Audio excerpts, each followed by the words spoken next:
రష్మిక గారి ఇమేజ్ ఇప్పుడున్నది వేరు సార్. అంటే 'పుష్ప' మన తర్వాత 'యానిమల్' ఆహ్, 'చావా' హ్మ్. ఇలాంటి అంటే ఒక పాన్ ఇండియా సినిమాలతో చేసి ఇప్పుడు అంటే మీ గర్ల్ ఫ్రెండ్ మొదలు పెట్టక ముందున్న ఇమేజ్ గాని, ఇప్పుడున్న ఇమేజ్ గాని వేరు. హ్మ్. హ్మ్. కొంచెం చేంజ్.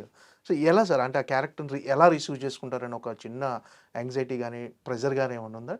క్యారెక్టర్ గురించి పెద్దగా లేదు సార్. బికాజ్ క్యారెక్టర్ రాసుకున్నప్పుడు ఎవరు చేస్తారని తెలియకుండా రాసుకున్నా. సో, అది ఎప్పుడు మారలేదు.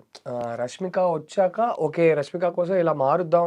ఎందుకంటే 'రష్మికకి' ఆ క్యారెక్టర్ అలా ఉండడం నచ్చే ఒప్పుకున్నారు.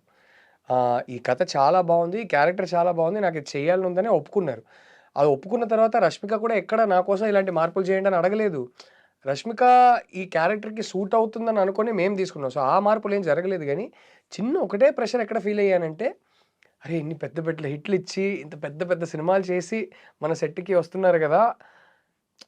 ఈ సినిమాలో ఏమో నేను చాలా అంటే చాలా సింపుల్‌గా ప్రెజెంట్ చేస్తున్నాను గదా! 'రష్మికని.'